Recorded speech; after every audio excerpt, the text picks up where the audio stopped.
Yeah, had that soothing voice, happy demeanor. Artist Bob Ross taught landscape oil painting in half-hour sessions.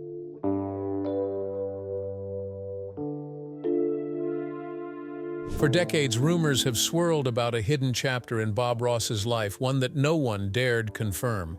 Now, 30 years after his death, his son, Steve Ross, has finally broken his silence. What shocking truth has Steve revealed about his father's legacy? And how does it change everything we thought we knew? Stick with us as we dig into this explosive revelation and uncover the secrets that have been hidden for years. The rise of Bob Ross. Before Bob Ross became one of the most beloved TV personalities of all time, he lived a very different kind of life. Born in Daytona Beach, Florida, Bob grew up in Orlando and later joined the U.S. Air Force. He served for 20 years, eventually reaching the rank of Master Sergeant. While stationed in Alaska, he discovered painting as a way to relax during his downtime. Bob once said that being in the military forced him to be tough and loud, but after retiring, he promised never to raise his voice again. That gentle, soft-spoken tone would become his trademark. After leaving the Air Force, Bob Ross pursued painting full-time. He was inspired by his mentor, Bill Alexander, who had his own TV painting show. Bob started teaching painting workshops and selling instructional videos. But everything changed when he met Annette and Walt Kowalski. The Kowalskis saw something special in Bob's calming voice, kind manner, and easy-to-follow painting style. Together, they formed Bob Ross Inc., with the goal of creating a new kind of art program. The result was The Joy of Painting, a low-budget show that debuted in 1983 on public television.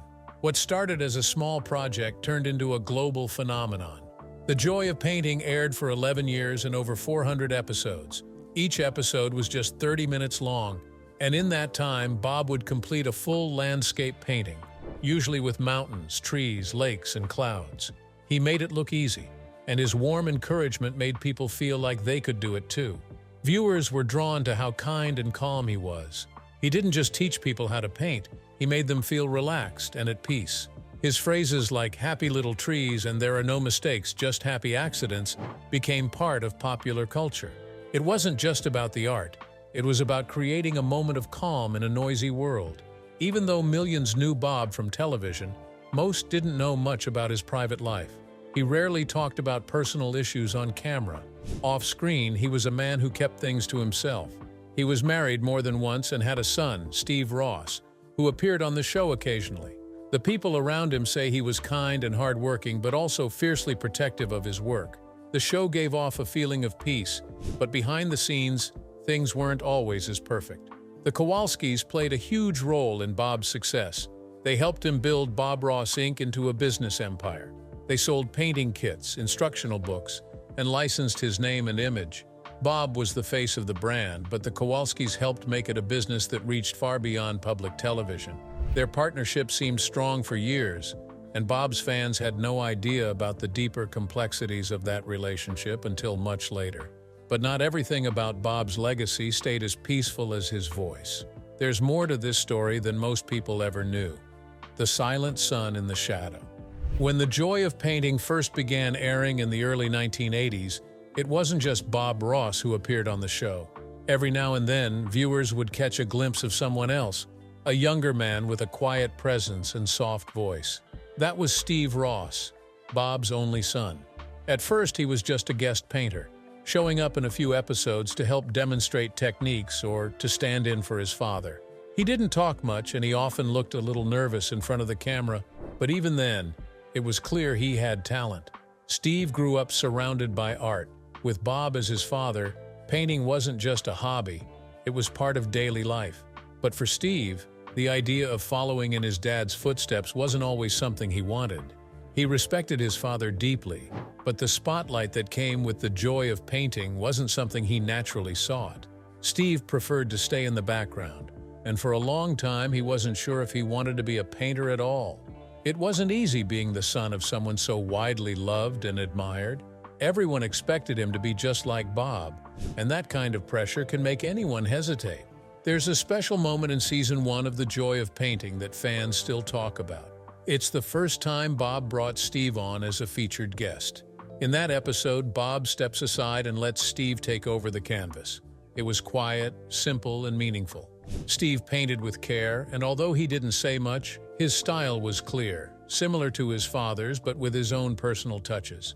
Bob watched proudly from the side, giving gentle encouragement, but never stepping in too much. It was a moment that felt like Bob was passing the torch, showing that Steve had what it took to carry on the tradition if he wanted to. Over the years, Steve started to grow more confident. His early appearances had been quiet and unsure, but with time he became more comfortable. He began to teach painting classes just like his dad, and viewers saw that he had a natural gift not just for painting but also for explaining the process in a calm and kind way. His brushstrokes became more confident, his presence more relaxed.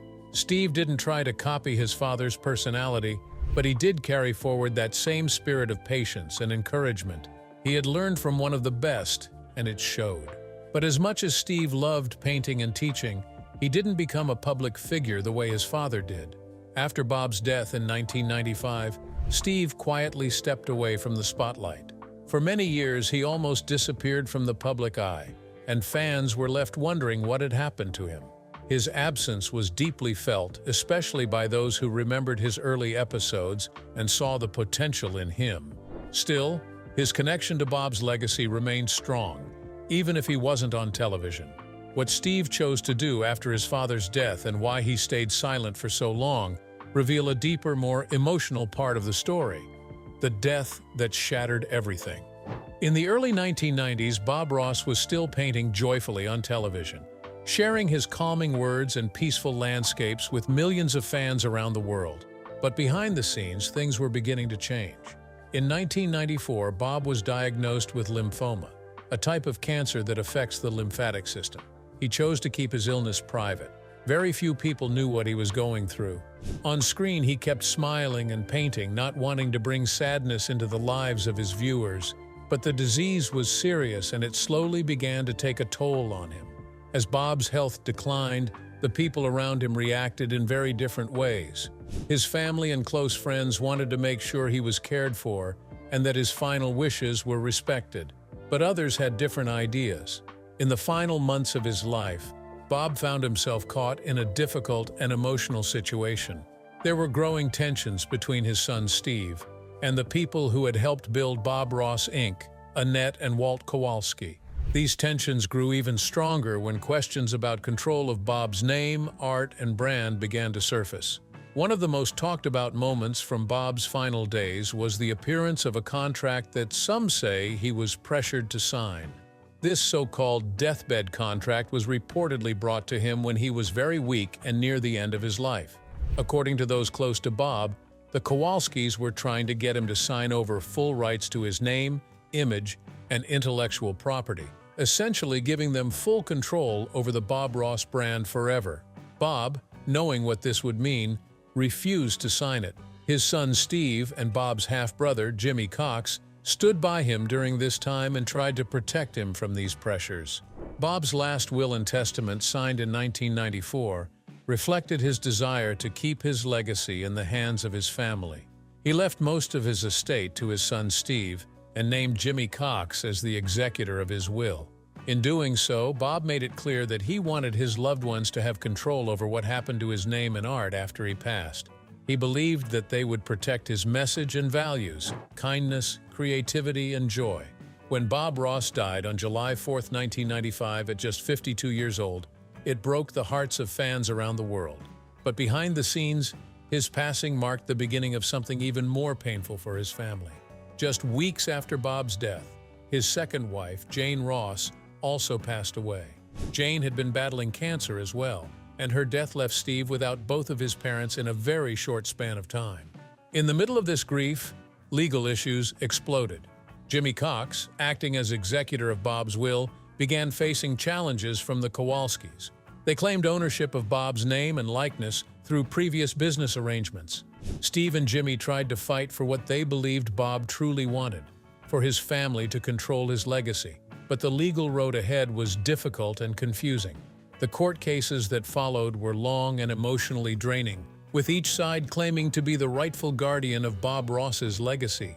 The fight over Bob Ross Inc. would stretch on for years, and during that time, Steve mostly disappeared from public view. The cheerful, peaceful image that fans remembered from the TV show was now tangled in courtrooms and legal documents. Bob's legacy, which had always been about joy and calm, was suddenly at the center of a storm. What happened next, how Steve finally broke his silence and shared his side of the story, changed everything. The business of art. Bob Ross Inc. was created in 1984, during the height of Bob's rise to fame on the joy of painting. Bob was already becoming a recognizable face in homes across America, and the people around him saw the potential to turn his growing popularity into a structured business. Together, Bob Ross, his wife Jane, and their friends and business partners, Annette and Walt Kowalski, each held an equal share in the company, 25% each. On paper, it looked like a fair and balanced partnership. The idea was that everyone involved would contribute to the company's success and share in the rewards. Bob would be the face and talent.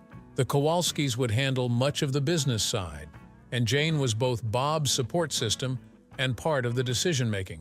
However, hidden within the structure of the business was one critical clause that would change everything after Bob's death. The company had a rule stating that if one of the four partners died, their share would be split among the remaining partners. This meant that the surviving partners would gain more control, no matter who passed away.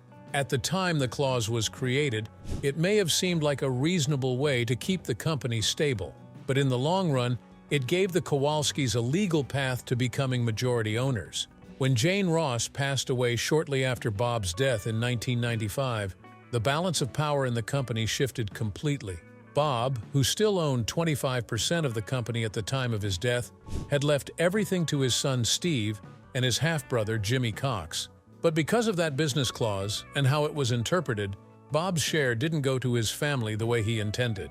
Instead, the remaining shares were absorbed by Annette and Walt Kowalski, effectively giving them full control of Bob Ross Inc. This wasn't what Bob had wanted, and it led to years of conflict between the Ross family and the Kowalskis. In the years following Bob's passing, the Kowalskis took full control of the brand. They began making legal and business decisions that centered around expanding the Bob Ross image across the world. From coffee mugs and puzzles to t-shirts and documentaries, Bob's face and voice became a permanent part of pop culture. But all of this was happening without the involvement or approval of Bob's son, Steve. Despite being his only child and a painter himself, Steve had no say in how his father's legacy was being used or sold. Over time, Bob Ross Inc. became a powerful brand with a global presence. The company was restructured, rebranded, and marketed to new audiences. Bob's soothing voice and calm style made him popular with younger generations, and merchandise sales exploded. Streaming platforms, retailers, and even video games featured his likeness. The world was falling in love with Bob Ross all over again. But the people closest to him, the ones he trusted, were no longer part of that success. For Steve Ross, watching his father's name turn into a business empire without him must have been heartbreaking. He had grown up in the studio, learned to paint from Bob himself, and stood beside him during his final years. Yet, he was left out of the story, both publicly and legally. The battle over Bob Ross's legacy wasn't just about money. It was about family, memory, and who gets to tell the story of a man who brought peace and joy to so many. The Netflix bombshell. In August 2021, Netflix released a documentary titled Bob Ross: Happy Accidents, Betrayal and Greed, directed by Joshua Rofe and produced by Melissa McCarthy and Ben Falcone.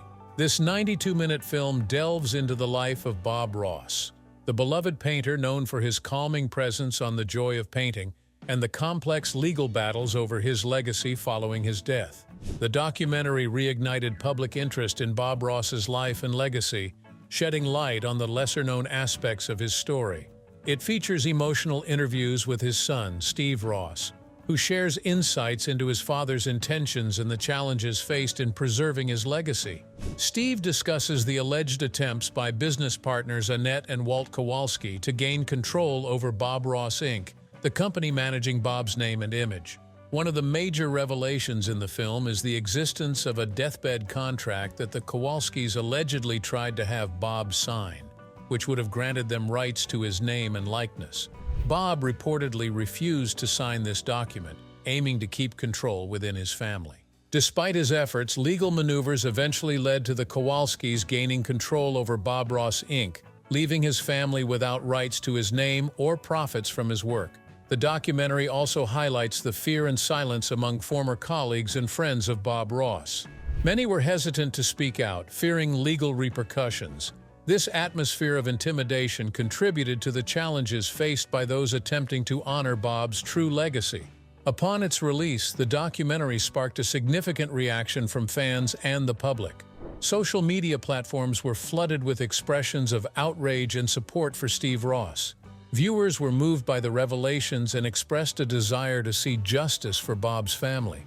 The film not only brought attention to the legal struggles, but also reignited appreciation for Bob Ross's contributions to art and education. The affair rumor confirmed. For years, there were whispers about a possible romantic relationship between Bob Ross, the beloved painter from The Joy of Painting, and his business partner, Annette Kowalski. These rumors suggested that their close professional relationship may have crossed into personal territory, potentially affecting both Bob's family life and business dynamics. Bob and Annette's professional relationship began in 1982 when Annette attended one of Bob's painting workshops. Impressed by his talent and teaching style, Annette, along with her husband Walt, partnered with Bob and his wife Jane to establish Bob Ross, Inc. in 1985. This partnership aimed to promote Bob's painting techniques and television show, leading to significant success. In the 2021 Netflix documentary, Steve Ross addressed these long-standing rumors. He confirmed, "There was an affair between my father and Kowalski, yes." Steve recounted a specific incident on a Christmas morning when he overheard a heated argument between Bob and Jane, during which Bob admitted to the affair. This confrontation deeply affected Jane, causing significant emotional distress.